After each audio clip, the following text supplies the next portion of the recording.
Girls with their nails done now.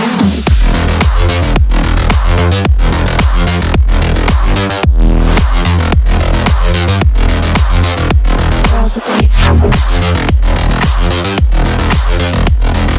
nails done. Girls with their nails done. Hello everyone, welcome to a little drift. So आज हम आपके सामने लाए हैं Toyota Fortuner 4x2 diesel manual. तो इस गाड़ी की जो खास बात थी वो यही थी कि ये 4x2 में है। इस टाइम जनरली 4x2 में बहुत कम देखने को मिलती है हम लोग को। और इसका जो ये वर्जन आपको सामने दिख रहा है ये फेसलिफ्ट वाला वर्जन है, जो कि 2022 में ही आया था मेरे हिसाब से। और काफ़ी सारे इसमें जो कॉस्मेटिक चेंजेस किए गए हैं वो ध्यान से अगर आप देखेंगे तो आपको देखेंगे। टायर साइज भी इंक्रीज किया गया है, छोटी छोटी चीज़ों पे ध्यान दिया गया है, क्रोम को बहुत कम किया गया है इस बार। लेकिन कहीं ना कहीं क्रोम टोयोटा दे ही देती है ओवरऑल, जैसा अपने इंडियन चाहते हैं, हल्का हल्का क्रोम। और जो इस गाड़ी की खास बात ये थी कि इसका ग्राउंड क्लियरेंस 125 mm का। और काफ़ी सारे जो हम लोग देख सकते हैं, जैसे कि सामने एलईडी आपको लाइट्स दी गई हैं जो कि वाइट कलर में प्रोजेक्शन में दी जाती हैं, कि आपको एक नॉर्मल टोयोटा फॉर्च्यूनर और लेजेंडर सेम सेम लगभग लगभग ऑफर करती हैं। और जो इसमें ध्यान देने की बात थी, ग्लॉस ब्लैक फिनिश में है। और अगर हम पीछे की तरफ इस गाड़ी में जाएं तो सबसे जो हाईलाइटेड फीचर है इलेक्ट्रिक टेल गेट, जो हमें यहाँ पे ऑफर हो रहा है, जो कि सबसे ज़्यादा मतलब एक अच्छा फीचर है। और इसमें हमें ज़रूरत भी है, क्योंकि हम लोग को बाकी गाड़ियों से यहाँ पे ज़्यादा आपको बूट स्पेस भी ऑफर करते हैं, जो कि है लगभग लगभग 300 लीटर का, 296 लीटर्स वेरी प्रिसाइज अगर हम बताएं आपको। तो इलेक्ट्रिक बूट रिलीज जो हम लोग को चाहिए था ना, ये बहुत इंपॉर्टेंट फीचर इसीलिए था यहाँ पे। सारी गाड़ियाँ लगभग लगभग इसके सेगमेंट में ऑफर करती तो है ये, लेकिन उनके यहाँ बूट बचता ही नहीं है क्योंकि 7 सीटर भी हैं। तो इसमें हमें कहीं ना कहीं स्पेस भी ऑफर हो रहा है, तो ये चीज़ ज़रूरी थी यहाँ पे।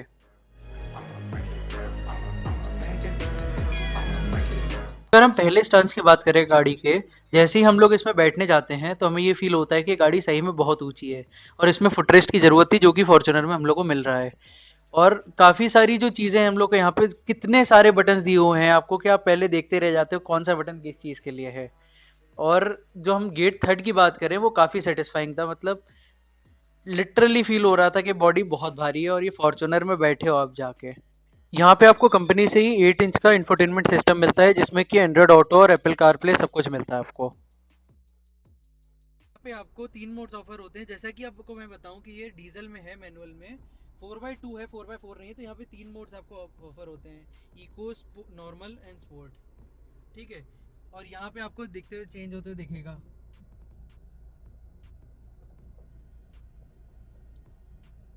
ठीक है। आरपीएम मीटर मिलता है आपको यहाँ पे, 7 इंच का इंफोटेनमेंट स्क्रीन मिलती है, dual zone automatic climate control AC मिलता है।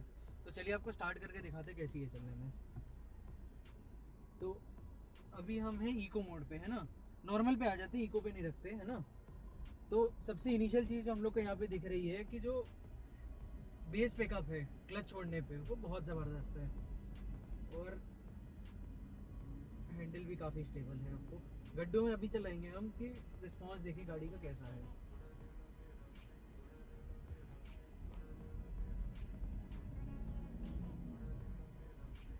गियर नॉब अच्छा खासा हार्ड है, मतलब टिपिकल टोयोटा है यहाँ पे, है ना। तो सेकेंड चीज़ जो मुझे फील हो रही है कि गाड़ी की हाइट बहुत अच्छी है, सामने से बहुत अच्छी विजिबिलिटी है। और मतलब अगर देखा जाए ना तो विंड स्क्रीन का एरिया थोड़ा सा कम रखा गया है, इतनी बड़ी गाड़ी होने के बाद भी। अब जब आप इनोवा में बैठते हैं तो बहुत बड़ी विंड स्क्रीन फील होती है। अब हम बात करेंगे इसके बारे में थोड़ा सा डिटेल में, जो कि है हम लोग मतलब सबसे पहले बताते हैं इसमें कितना इंजन इसमें ऑफर होता है। इसमें 2.8 लीटर का 4 सिलेंडर टर्बोचार्ज डीजल इंजन आता है। 2.8 लीटर को हम लोग बेसिकली हम लोग समझाते हैं इसे 2755 सीसी 2800 सीसी का। और जो इसकी मैक्स पावर है जो डिलीवर करती है वो 201 bhp की है, जो कि है 3400 आरपीएम पे। और जो इसका मैक्स टॉर्क है जो सबसे इम्पोर्टेंट है, वो है 420 न्यूटन मीटर का, जो कि है 1400 आरपीएम पे। और जो कि बहुत ही मतलब ज़्यादा है किसी भी इसके कंपैरिजन में। और ध्यान दीजिए यहाँ पे हम लोग जो भी बात कर रहे हैं वो 4x2 डीजल मैनुअल की बात कर रहे हैं। और जो इसका माइलेज है वो है 14.6 किलोमीटर पर लीटर का। और जो इसका फ्यूल टैंक कैपेसिटी है वो है 80 लीटर की। इसमें जो ड्राइव ऑफ को ऑफर होती है वो रियल व्हील ड्राइव ऑफर होती है, और इसमें 6 गियर का मैनुअल ट्रांसमिशन है।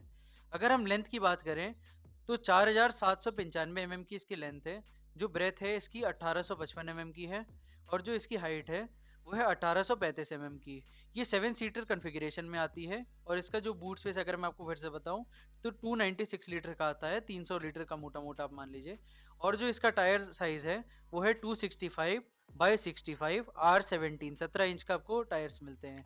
और जो इसकी स्टेयरिंग की बात करें अगर हम, तो इसमें हाइड्रोलिक स्टेयरिंग ऑफर करती है, पावर वाली नहीं ऑफर हो रही है।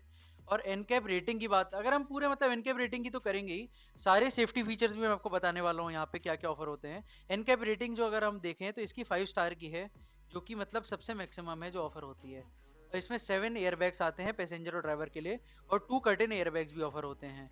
अब हम सेफ्टी फीचर्स की बात करते हैं। इसमें ABS, EBD, brake assist, ESP, hill hold control, traction control, limit slip differential, engine immobiliser, speed sensing door lock, tyre pressure monitoring system, ये सारी चीज़ें हम लोग को as a safety feature offer होती हैं। और अगर हम बात करें इसके और कुछ फीचर्स की जो हम लोग को यहाँ पे मिलते हैं, वो है इसका dual zone climate control, cruise control, heat rejection glass, rear and front fog lamp, electric tail boot release. अब मैं आपको सबसे मेन चीज़ बताने वाला हूँ जो कि हमको टोयोटा ऑफर कर रही है, जो कि है इसमें 3 साल की जो वारंटी हम लोग को मिलती है वो 1 लाख किलोमीटर तक मिलती है, जो कि बहुत बड़ी बात है अगर हम आज के टाइम पे देखें, क्योंकि आजकल की गाड़ी हम लोग को 30-40 हज़ार किलोमीटर की वारंटी देती है। उस टाइम पे हमको फॉर्च्यूनर देती है 3 साल और 1 लाख किलोमीटर की वारंटी, और जो कि हम एक्सटेंड कर सकते हैं इसको भी 5 साल तक और 2,20,000 किलोमीटर तक। तो यहाँ पे आके हम लोग को पता चलता है कि हम टोयोटा चला रहे हैं। टोयोटा खुद ही अपने इंजन पे इतनी रिलायबल है कि वो आपको इतनी वारंटी तो वैसे ही ऑफर कर दे रही है जितना आप चला नहीं पाओगे। वैसे लोग चला लेते हैं, लेकिन इतना ज्यादा वारंटी ऑफर करना ही अपने आप में एक बहुत बड़ी बात है। एक चीज मैं आपको स्टार्टिंग में दिखाना भूल गया, जो कि सारे टोयोटा लवर्स, अपने सारे व्यूअर्स को मैं यहाँ पे दिखाना चाहता हूँ, जिसको देख के मतलब मुझे ऐसा लगा यार ये चीज छूट गई जो मुझे बतानी थी। तो आप देख सकते हैं आप क्या होगा।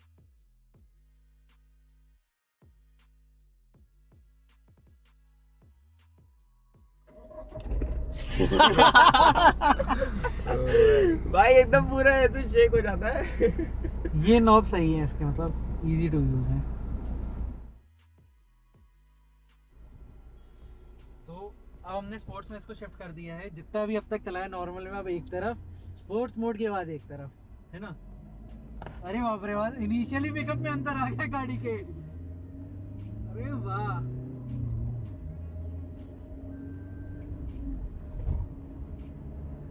मतलब 100 तो एकदम इंस्टेंट छू गई गाड़ी सिटी में, जबकि मैंने ज्यादा पुश नहीं किया है जानबूझ के देखते हुए, मतलब लेकिन रिस्पॉन्स अंतर है। जैसे ही स्पोर्ट्स में है बहुत अंतर फील हुआ भाई साहब।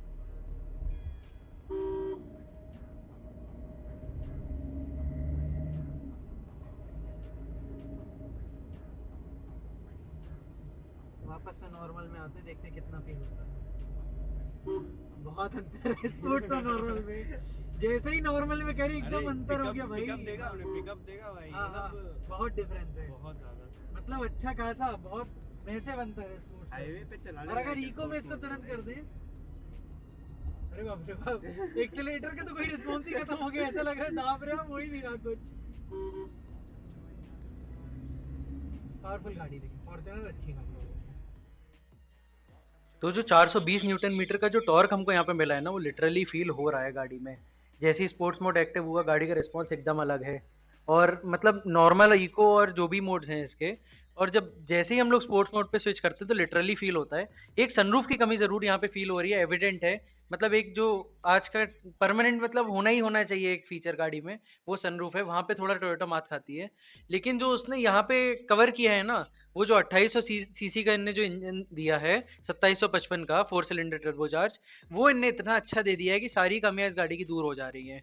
और जो कॉम्बिनेशन इनने बनाया टायर साइज से, जो इन्होंने दिया है 265 R17 का, वो मतलब बहुत एकदम एक्यूरेट दिया गया है। गाड़ी की जो अपीयरेंस है, जो चलाने का मज़ा है, सारी चीज़ें बहुत अच्छी फील हो रही हैं। और जो सबसे मेन चीज़ जो यहाँ पे टेंशन फ्री करती है, वो आपको एनकैप रेटिंग जो 5 स्टार मिलती है। तो हर तरफ से आप एक गाड़ी में आप इंजन से पक्के हो गए कि आपके पास बेस्ट इंजन है इस समय, और आप क्या कहते हैं 5 स्टार रेटिंग की वजह से सेफ्टी से हो गए। फीचर्स बहुत सारे तो नहीं कह सकते, लेकिन जितने ज़रूरत के थे आपको, एंड्रॉयड ऑटो, एप्पल कारप्ले, ये सब चीज़ें आपको कनेक्टेड मिल जा रही हैं। कार के स्पीकर्स बहुत अच्छे ऑफर हो रहे थे, और सबसे मज़ा जो आ रहा था इसकी जो लेंथ थी आपको जो 4795 की mm की, वो फील हो रही थी कि गाड़ी बड़ी है। तो हर जगह ही अगर एक हम फुल साइज एसयूवी की बात करें तो फॉर्च्यूनर हमको पूरे मज़े दे रही है। और रही बात चलाने की या बैठने की, सारे चीज़ों में सीट कंफर्ट बहुत अच्छा है, सारी रो का। और बस जो मेन चीज़ यहाँ पे फील हो रही थी ना मुझे सामने बैठ के, वो यही थी कि इसकी जो सामने का विंड ग्लास था वो थोड़ा सा छोटा दिया गया था, जिसकी वजह से थोड़ा आपको बोनट का व्यू जो था ना वो बहुत बड़ा सा देखने लग गया था। आपको गाड़ी का अपीयरेंस अलग ही मज़ा दे रही थी। गाड़ी का शेप जो है वो बहुत स्ट्रीमलाइंड है, जिसकी वजह से ये गाड़ी जब भागती है तो आपको बहुत ज़्यादा विंड ब्लास्ट नहीं फील होता। और अब हम टॉप स्पीड टेस्ट भी करने वाले हैं यहाँ पे मोटा मोटा, तो आपको करके दिखाते हैं यहाँ पे कैसा फील होता है। Welcome to another crime scene. Get a little bit of gasoline. Welcome to another crime scene. Get a little bit of gasoline. Welcome to another crime scene. Get a little bit of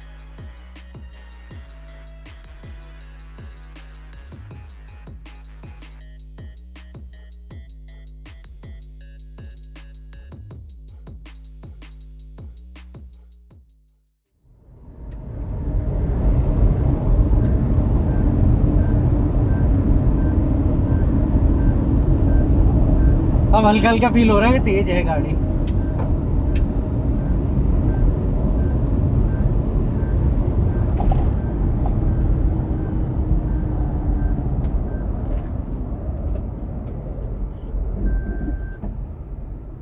break अच्छे हैं। तो अब मैं एक बहुत important factor के बारे में बात करना चाह रहा हूँ, जो कि है इस गाड़ी की ड्राइवेबिलिटी और इसकी स्टेबिलिटी। क्योंकि जैसा कि आपने देखा कि हमने गाड़ी को लगभग 178 और 180 के बीच में एक स्पीड पे चलाया और काफ़ी टाइम तक इसको चलने दिया उस स्पीड पे। तो जो चीज़ मुझे फील हो रही थी कि गाड़ी बहुत स्टेबल है, स्टीयरिंग रिस्पॉन्स जो हाइड्रोलिक इसमें दिया गया है वो चीज़ सही दी गई है, क्योंकि इतनी बड़ी गाड़ी में आपको हैंडल स्टेबल मिलना चाहिए टॉप स्पीड पे। तो ये चीज़ में इसका मज़ा आ रहा था। विंड ब्लास्ट गाड़ी में उतना नहीं आ रहा था, पता नहीं, बहुत अच्छी तरीके से इसका डिज़ाइन किया गया, विंड ब्लास्ट उतना नहीं आ रहा था। और गाड़ी काफ़ी स्टेबल भी चल रही थी 180 पे, 178 पे, तो कुछ ऐसी दिक्कत नहीं लगी और चलाने में मज़ा आ रहा था और टेंशन भी नहीं लग रही थी चलाने पे। लेकिन वैसे चलाना नहीं चाहिए इतनी हाई स्पीड पे, लेकिन अगर हमने एक टेस्ट करना चाहा जो सक्सेसफुल रहा कुछ बिना दिक्कत के। और 178 180 में अगर मैं एक अपनी बात बताऊं तो ये स्टेबल थी गाड़ी। और कंफर्ट की बात करें इस टाइम तो थोड़ा सा मतलब जब 180 की स्पीड में जा रही थी तो थोड़ा सस्पेंशन थोड़े थोड़े मतलब आपको ज़्यादा रिस्पॉन्स दे रहे थे, ज़्यादा हिल रही थी गाड़ी। तो बॉडी रोल यहाँ पे थोड़ा सा एविडेंट आ रहा था। लेकिन अगर कंटिन्यूस बात करें 150 160 पे चलाने की तो उतना आपको फ़र्क नहीं पड़ेगा। हाँ, टॉप स्पीड पे जाएंगे तो थोड़ा सा आपको मतलब इंजन मैक्स पावर देता है तो थोड़ा थोड़ा वाइब्रेशंस तो देगा ही। तो यही बात थी। अगर 150 160 पे आप चलेंगे तो कंटिन्यूस कोई दिक्कत नहीं आएगी और बहुत स्टेबल गाड़ी है, कोई भी दिक्कत की बात नहीं है, बहुत आसानी से मनूवर होती है। ब्रेकिंग की अगर बात करें जो मैंने करी तो उस टाइम तो बहुत स्टेबल थी गाड़ी ब्रेक करते समय, मतलब एकदम से ऐसा नहीं लगा गाड़ी इधर उधर जा रही है, बहुत सही तरीके से रुकी गाड़ी और काफ़ी अच्छा कंट्रोल रहा गाड़ी पे चलाने में। तो हैंडलिंग और कंट्रोल की बात करें तो एकदम मतलब 5 स्टार है, कोई भी कमी नहीं है। तो अब आपने हाई स्पीड टेस्ट तो देख लिया। अगर हम ब्रेकिंग की बात करें तो 100 120 पे गाड़ी है इस टाइम और इमरजेंसी ब्रेकिंग मैं आपको करके दिखाने वाला हूँ, तो कैसा फील होगा आप देखिए यहाँ पे।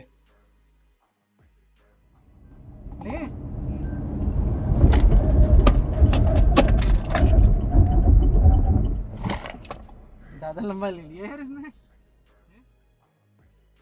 देखिए जो पहली चीज़ फील हुई वो ये थी कि गाड़ी ने रुकने में थोड़ा सा टाइम ज़्यादा लिया, मतलब एरिया ज़्यादा कवर किया, लेकिन गाड़ी रुकी, बहुत आराम से रुकी, कुछ मतलब ऐसा टेंशन वाली चीज़ नहीं थी इमरजेंसी ब्रेकिंग में। और सारे आपके हैजार्ड लाइट जल गए थे जैसे ही गाड़ी इमरजेंसी में आपने ब्रेक लगाई। ब्रेक बहुत स्टेबल थे, लेकिन थोड़ा सा जो ड्यूरेशन था रुकने का वो थोड़ा सा ज़्यादा मुझे फील हुआ ऐसा।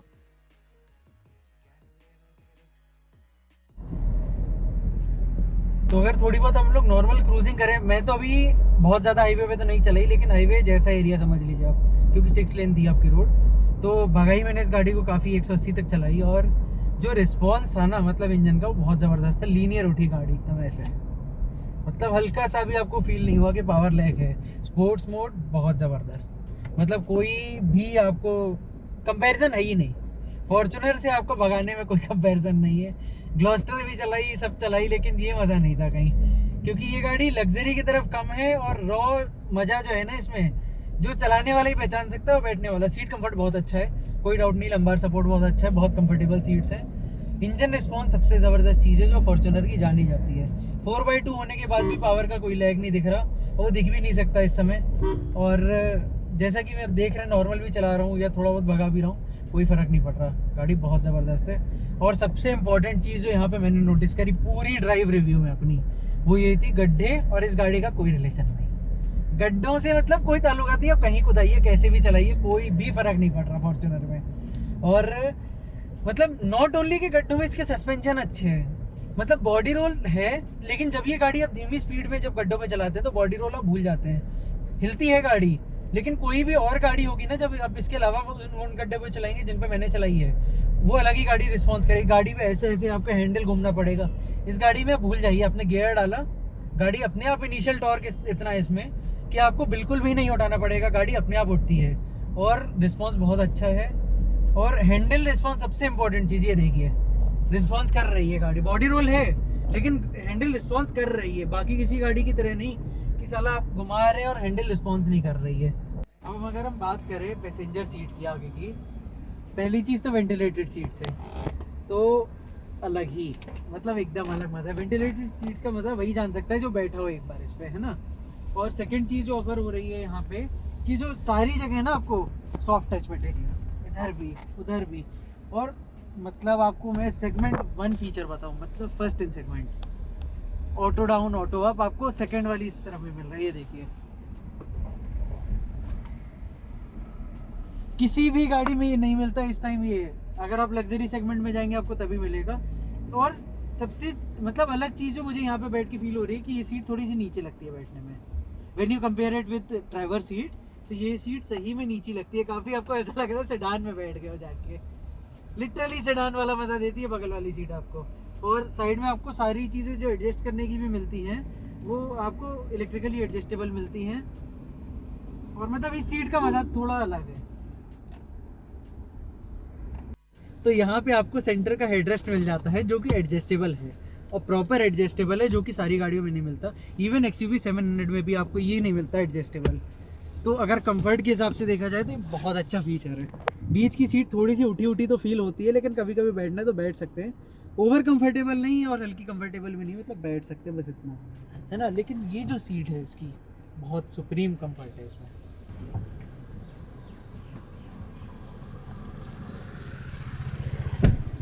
तो सबसे पहली चीज़ जो यहाँ पे फील हो रही है कि बहुत ऊंची गाड़ी है। चढ़ते ही साथ आपको पता चलेगा कि ये सही में बहुत ऊंची गाड़ी है ना। और सेकंड चीज़ जो आपने नोटिस करी, जैसी गाड़ी चली तो मुझे फील नहीं हुआ ज़्यादा, हल्का सा लगा कि गाड़ी स्टार्ट हुई है, चल रही है। और सबसे इम्पोर्टेंट जो अभी हम चल रहे हैं जिस रोड पे, गड्ढे, तो गड्ढों के बाद मैं पीछे बैठा हूँ यहाँ पे और मतलब ज़बरदस्त रिस्पॉन्स है, कंफर्टेबल।